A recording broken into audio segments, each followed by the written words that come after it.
Hey, I'm Matt with Pioneer DJ, and I'm here at NAMM 2020 at the Pioneer DJ booth, and excited to show the new DJM-V10.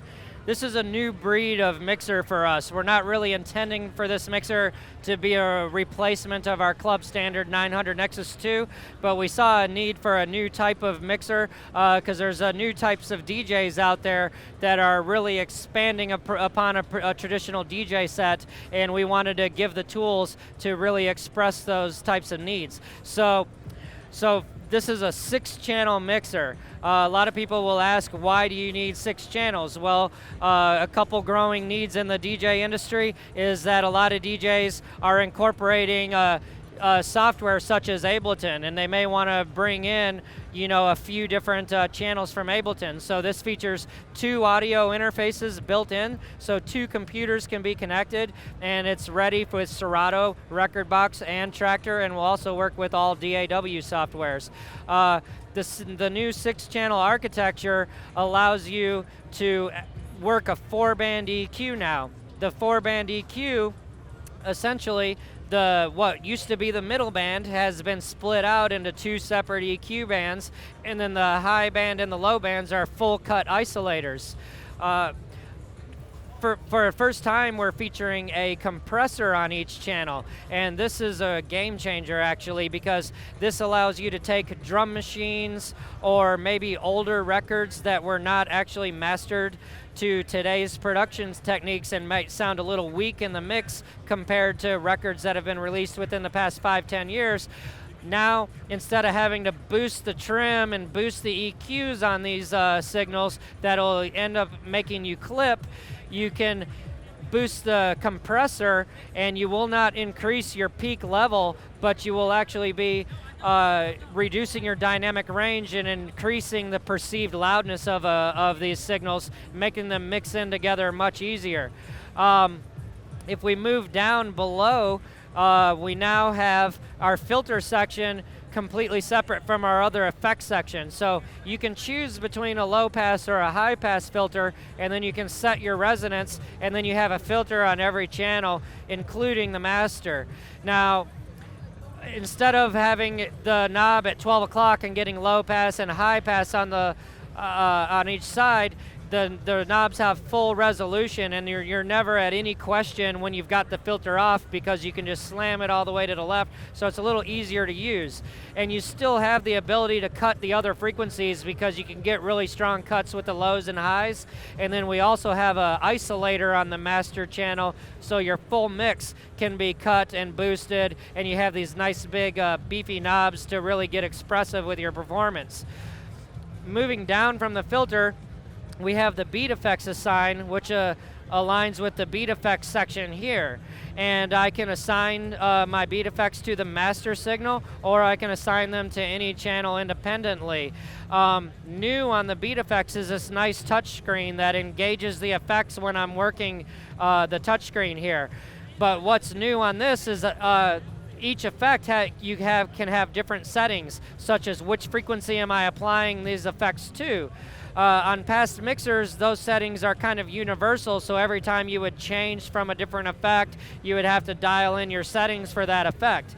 But on this mixer, not only does it remember what you've set on the last effect, you actually can save those settings to a flash drive, and you can load those settings when you step up to this mixer. So DJs, now when they're switching between effects, everything is already dialed in for them. Moving down from there, we have our new send effects section. Now, we've noticed a lot of these hybrid DJs that are incorporating musical instruments and also external effects such as guitar pedals and things like that. We researched that market, and we realized what type of effects that a lot of people want to add to their mixes, and we've actually built in what we consider to be like 4 different guitar pedal effects, almost, if you will, built into the mixer itself. So they almost don't need to carry these effects around as much as they used to, but now you can select between one of these 4 built-in effects, and you've got 4 different parameters to tweak those effects.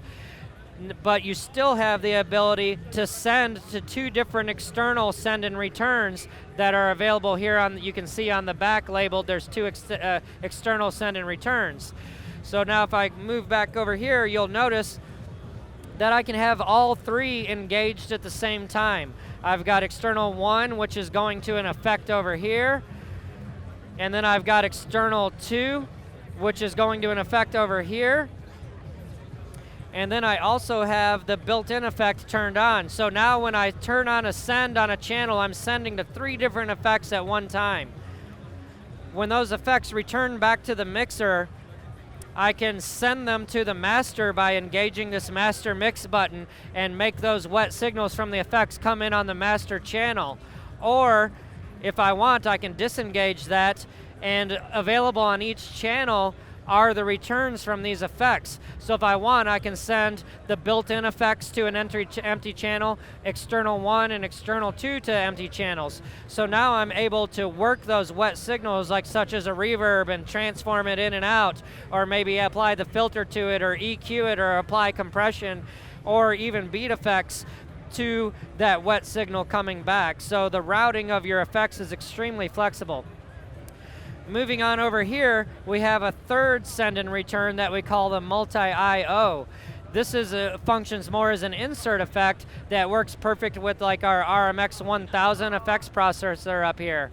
But this section also features a USB port Type A, like I mentioned, that you can load your settings and save your settings to the mixer here, but you can also plug in your phone and use our DJM Rec app and record your mixes, or you can plug in iPads and use third-party iPads or our own RMX-1000 iPad apps for expanded effects there. So that's a fourth effect I can add, and then the beat effects is a fifth effect I can add, and then plus the filters and the isolators and the compressors. So an extremely powerful mixer. Moving down from there, we've got the new booth monitor control. A common complaint from DJs is I go to one DJ booth and the low end is way too heavy. I go to another DJ booth and the high ends are way too high. Well, now DJs can tame those high ends or tame those low ends if they need to get a more cohesive experience from DJ booth to DJ booth. And then great for back-to-back DJ sets, we now have dual headphone queuing buses. You'll see over here we got headphones A, and over here we have headphones B, and we've got connections for a second DJ here. So we've got the 1/4 inch and the 1/8 inch connections on both headphone sections. So right above the faders, you can choose, I want to, like DJ A can choose whatever channels they want to queue, DJ B can choose whatever they want to queue, totally independently. These faders have been completely reworked to have a really nice resistance. You can slam them up and down, or you can do just really fine increments. So the faders feel amazing.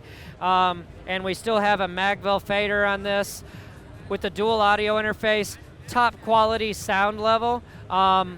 It uses 32-bit ESS digital to analog converters, 92-bit or 96K 24-bit audio interfaces, dual audio interface, all inputs and outputs available for your audio interface routing. It's just a super powerful mixer, super flexible.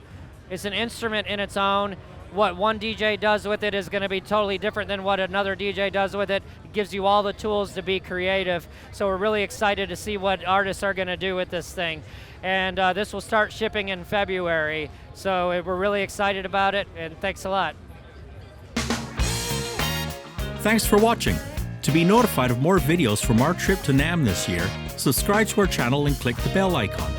Leave a comment or question below, and check out our video playlist of all the latest and greatest products at NAMM.